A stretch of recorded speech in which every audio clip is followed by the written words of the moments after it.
So let's go to our scripture today, right? Matthew 17. We're talking about seeking God. Now, how do we seek God? It's one thing to say, well, let's seek God. Let's seek God. How do we do that? Well, we talked about a couple of ways, very concrete, practical ways. One is we said that just as Jesus walked by those early disciples and said, follow me, he does the same thing for you and I. You know, he's not here in bodily form today, but his spirit's here. Remember when he said to those disciples, I'm going to go away, but he said, I'm not going to leave you alone. I'm going to send another just like me.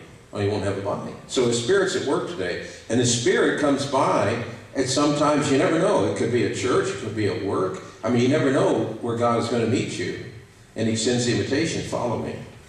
That invitation could be in relationship to your salvation, to come into Christ for eternal life. It could be after you're saved, where he says, now would you follow me? Be a true disciple, follower of me. So when he comes by and the Spirit speaks, then you have to decide what you're going to do. You have to decide if you're going to respond.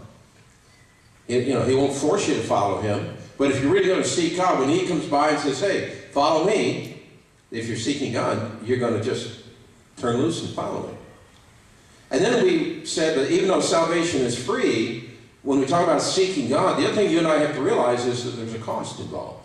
So Jesus would extend this invitation to follow, and a lot of folks would start to follow him, but every so often Jesus would constantly turn to this crowd, to this multitude and follow him and say, hey, do you know what this is going to cost? He said, foxes have holes, birds have nests, but I don't have anywhere to lay my head. He said, are you willing to pick up your cross? Are you willing to leave everyone and everything to follow me? And so the idea is there's a cost involved in discipleship. See, God is not interested in how many follow him. He's interested in what our life is like. Because his plan is to change the world, and he changes the world not with a majority of people. He changes the world with people who are truly committed to following him. Now, there's one other important thing. If you're going to follow him, have you noticed, how many of you have been saved 5 years or more? Let me see your hand. All right, so if you've been saved 5 years or more, you know that sometimes it gets a little rough following him, right? Gets a little hairy, gets a little rough. I mean, you get in some battles with the devil. It's not all mountaintop. It's not all, just wonderful things. There's ups and downs. There's challenges. There are hard times. There's life events, circumstances. Sometimes people fail you. I mean, all that different stuff. And sometimes you feel like quitting. You ever felt like that? I won't ask you to raise your hand, but probably if you've been saved 5 years or more, there's times in your Christian life you said, I'm going to follow Jesus. But there's times you felt like just throwing in the towel. Like, I can't do this Christian thing. I don't know if I need this. I don't know if I want this. If this is what it means to follow Christ, and I've got to go through this aggravation and that aggravation, I don't know if I want to do that. So how do you go the distance? Great athletes, whatever the sport is, if you're into any kind of sport, whatever the sport is, the really great athletes, the world-class athletes, the ones that are above everyone else, one of the things they have in common is the ability to focus. To focus. That when the game is on the line, when it's win or lose, when it's now or never, when it's in the last 2 minutes, they focus to do what they have to do to win, to be the champion. The great ones want the ball on the last play, the last shot. And they know how to focus in on that. And it's the same thing when it comes to finishing our race. When it comes to finishing our race for God, finishing our life path, if we're going to go the distance and finish, we have to learn to focus. So our question this morning is this: am I focused? How many of you have felt in your life at different times when you felt like you weren't very focused? You ever heard that situation? It's like my brain is like fuzzy. I'm not focused. It's over here, it's over there. And how many of you ever had that experience for whatever it is? It could be playing a sport, it could be at work, it could be doing whatever. You just feel like I'm in the zone. It is like when you're in the zone. I'm all focused. Everything else is tuned out and I'm right there. You ever been there? Well, I'm focused and I don't see anything else. Well, how do we do that? How focused am I? We'll take out that little piece of paper you had. Pull that out. And last week we were over at section 2, that second question, when am I setting aside time for spiritual renewal? And I hope that no matter when you get this, if you haven't done 1 and 2, that you'll go back and take the time and sit down and do that. This will help you focus. But I want you to look at question 3. Question 3, how am I uniting in prayer with others for revival and redemption? How am I uniting in prayer with others for revival and redemption? Look at the scripture there, Ephesians 6:18. Pray in the Spirit on all occasions with all kinds of prayers and requests. With this in mind, be alert and always keep on praying for all the Lord's people. And so, here's a little assessment, 6 questions. Let's take a look at these to see, am I really focused on this idea of praying with others for revival and redemption? Question 1, right in the center. You answer this for yourself, nobody else can see it. I have avoided united prayer because I don't have time. If you check that, say yes to that, then this morning you need to confess wrong priorities. Okay, don't you like the way they just give you what you do and then the sin for what you're not doing? I have wrong priorities. I've got too many different things in my life. Question 2, I don't pray with others because I'm shy and don't like praying out loud. That's a big one for a lot of folks. So if you check that, let's then confess pride. Pride? Yeah, I'm worried about what others think of me. I'm worried how I'm sounding to others instead of tuning out everyone else, just focus on God. Question 3. I don't pray much personally, so I feel hypocritical praying with others. Confess hypocrisy. You might have to think about that one for a second. I don't pray much personally, so I feel hypocritical praying for others. That's like the person who says, I'm not going to go to church because of all the hypocrites. They just kind of put themselves in line with the hypocrites. Or what you're doing is you let a hypocrite get closer to God than you are. You don't want to do that. Question 4. I haven't prayed much with others because I have so many of my own needs. Confess lack of love. I'm all focused on myself instead of other people. Question 5. Right? Yeah, 5. I suppose I could pray with others, but I just haven't made the choice. Confess disobedience. Why? Because God told us to. That's something He told us to do. Last one. I do pray with others, but only in formal, socially required situations. Confess ritualistic religion. That would be kind of like if I had you all stand up and we said, let's say the Lord's Prayer together. It's like, do I ever really get with believers and pray just from my heart for the things that, for other people, for lost people, for the church, for different things there. Now, if you go through this is part of seeking God. If I seek God, I'm going to ask God to search my heart, take a look at me, and see, okay, what am I doing? And God has a way, oftentimes with pointed questions, to get us to honestly take a real look of things that we would gloss over. And the good thing about this is He's actually pinpointing right down to, okay, what is the sin that's keeping me from praying when this is something that I should be doing?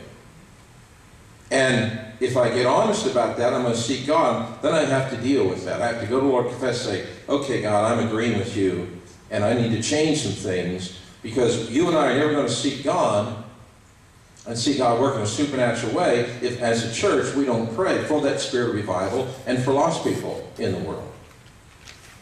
So let that soak in a little bit, and that's part of the idea of focus. If I'm going to focus in my life, I need to know what it is I need to focus on. So today, I want to look at 3 passages of Scripture that relate to the idea of focus, and so we can see, how do I focus, and what will that do to benefit us? And the first one is here in Matthew 17. Let's look at Matthew 17. And Matthew 17 in verse 1 it says, 6 days later, Jesus took with Him Peter, James, and John, His brother, and led them up on a high mountain by themselves. And He was transfigured before them, and His face shone like the sun, and His garments became as white as light. And behold, Moses and Elijah appeared to them, talking with Him. Peter said to Jesus, Lord, it is good for us to be here. If you wish, I will make 3 tabernacles here, one for you, one for Moses, and one for Elijah. And while he was still speaking, a bright cloud overshadowed them. And behold, a voice out of the cloud said, "This is my beloved Son, with whom I am well pleased. Listen to him." And when the disciples heard this, they fell face down to the ground and were terrified. And Jesus came to them and touched them and said, "Get up, and do not be afraid." And lifting up their eyes, they saw no one except Jesus himself alone. As they were coming down from the mountain, Jesus commanded them, saying, "Tell the vision to no one until the Son of Man is risen from the dead." Now, in Matthew chapter 17, this is the Transfiguration, the Mount of Transfiguration, when Jesus was changed from his normal human appearance into his heavenly glory. And so when we talk about focus, what this passage shows us is I need to come to the point in my life that I see the reality of who Jesus is. You see, the disciples had lived with Jesus for about 3.5 years. And with him night and day. They traveled with him, they ate with him, and they were really on the inside. They saw him as a man. As we said, when Jesus came into the world, it was God in the flesh. He took humanity on him, born of Mary. But he looked just like any normal human being. There wasn't anything special about him. He could get lost in the crowd. Remember, Judas is the one that said when he betrayed him that he'd have to point out of those 12 disciples, he said, "I'll kiss the one who's the Messiah." I mean, so if he had been walking around with a gown that glowed, white like the sun and had a halo over his head, it'd be hard to miss him. You'd know he was a lot different from the rest of them. But he looked like a human being. They did understand that he was from God. And they had come to the point of believing he was a Messiah, but that's different than really understanding God and seeing him in his heavenly glory. So he had set that aside when he came to the earth. And now he picks out Peter, James, and John, part of his inner circle. 3 guys that played a major role in the kingdom. And ultimately paid a great price for following Christ. So he takes his inner circle to a mountaintop, and he was changed into all his heavenly glory. Look in verse 2, it says this, "He was transfigured, transformed before them. His face shone like the sun, and his garments became white as light." This brightness, and that's one of the ways that we see God, in this brightness and the brightness of his holiness. Have you ever tried to look into the sun? They tell you don't do that, right? That's a bad thing to do. Remember how God said, "Hey, listen, you can't see me." He had to put Moses in the cleft of the rock. And God said, really, if you look upon me, you die. I'm too awesome. I'm too bright in the holiness of God. And so here, Jesus was changed before their very eyes, and to restoring a lot of that heavenly glory, to see, wow, this really is God in the flesh. Wow, this is God. Now we see him not just as man, but we see him as God. Now these guys saw this transformation. They had this vision of him, and yet they saw much, but they were going to pay a great price to follow him. And there they are, and the disciples get caught up in the moment. Especially Peter. He was the guy that always, was saying what other people were thinking. So he says, "Wow, this is really good to be here." No kidding. He said, "If you want, Lord, I'll build 3 tabernacles, one for you, and one for Moses, and one for Elijah." He wanted to hang out there. And hey, have you ever been on the mountaintop with God? Have you ever been on a mountaintop when God just really met you in his glory and you experience the presence of God? You don't really want to come down from there. You don't want to come back into ordinary, everyday living. Maybe it was a camp experience as a teenager, maybe it was a revival meeting in a church, but boy, God just moved in. You could sense his presence. People were getting broken over sin, confessing sin, and just God was so real and so sick there, you could feel him. You didn't want to go home after service. You didn't want to go back to the ordinary, mundane things of life. It seemed almost sacrilegious. And so Peter is caught up in the moment, and he's saying these things. All right, think what that must have been like. Not only see this heavenly glory of Jesus, but there's Moses and Elijah. I mean, those 2 guys. I mean, great men in the Jewish history, and they're there talking. It's like, that must have been overwhelming. And so suddenly, as Peter is caught up in saying all this, a bright cloud overshadows them, a bright light, and a voice comes out of the cloud, "This is my beloved Son, in whom I am well pleased." Now, and then he says, "Listen to him." I kind of think what's not there, but maybe what God was saying, "Peter, shut up. Listen to Jesus." And those guys just freaking out. They're terrified, fall to the ground, and Jesus comes to them and says, "Don't be afraid." And when they look up, all they see is Jesus. They saw Jesus only. Pretty good words.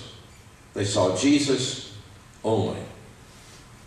That's where their focus was. Focusing on the fact that this is the Messiah. This is God in the flesh. And you know what? If you and I would catch that vision, if you and I would see Jesus for who he really is, all human, but all God. This is the God-man. How would that impact our life? How would that change our life? I think it would change it in two ways. One, then I would feel compelled to make him the Lord of my life. When I see him in his heavenly glory, that I have to say, wow, it's kind of like Thomas when he said, "I won't believe that Jesus raised from the dead unless I see him physically and touch his scars." And then when he saw Jesus, he fell down and said, "My Lord and my God." When he could see for himself that, wow, this was no ordinary man. This was God in the flesh. He said, "Wow, my Lord and my God." And he kneeled in submission. And so one of the ways, if we really catch that vision and focus on him, is I'm going to make him the Lord of my life, meaning I need to listen to what he tells me because he's my Lord, he's God. When he says, I need to listen to him. I need to do what he says, not think about it, pray about it. If he tells me this, I need to do it. And the second way it changes our life is the eternal becomes real. When you're walking on this work with Jesus and you're seeing him do all the ordinary things that everybody else does. Remember that little expression, familiarity breeds contempt? It's easy when you're hanging out with somebody famous and you're close for a long period of time to kind of lose the sense of who that person is. And here's these guys, they're hanging out with Jesus. And sometimes we see the traits of when they kind of lost that. Have you ever had this thought? I know you probably won't want to admit this, but you ever had this thought, is this stuff all real? This thing of getting saved, is it really real? Is it really heaven? Is there really hell? Is Jesus real? Is God real? Is the Bible really true? Is this stuff all real? Or is this just a human's need for religion? Is this just some spiritual crutch to help me make sense of life? A lot of people think that. It's not. And sometimes you wonder. Even John the Baptist asked that before he got his head cut off. Are you the real deal? Jesus. And Jesus said, okay, guys, go back and tell them what you're seeing. The dead are raised. The blind get their sight back. The poor have the gospel preached to them. All the things that the Old Testament said the Messiah would do. But he needed the reassurance that this is the real deal. I'm going to focus on it. Go ahead and cut my head off now. I don't mind it if he's the real deal. See, sometime in your life, and it hasn't already happened, the devil will sit on your shoulder at a low point in your life, and you're starting to wonder and question, and it'll get you to wonder, this is the real deal. Is God real? Does God really mean that? Is this, all this stuff I tell you, and the temptation will be just not to listen and just kind of throw in the towel and go your own way. But if you and I stay focused on Jesus and say, wow, he is God in the flesh. He is the real deal. I'm going to stay focused and follow him. Why? Because I'm following God. And the eternal becomes real. You know what? There's times when you want that to be true. When you walk out to the cemetery and put a loved one in the ground, to think that this isn't real, and this is it, end of story. Death wins. Death takes away everything. Paul said, if there is no resurrection, if there is no reality to that, then we are of all men most miserable. Why? Because there's no real purpose to life. You know, we just go through this endless, vain, empty cycle of getting up, going through our cycle of life, and at the end of it all, life goes by like that, and I die, end of story, next person in line. What kind of life is that? What's the purpose of it if there's nothing there?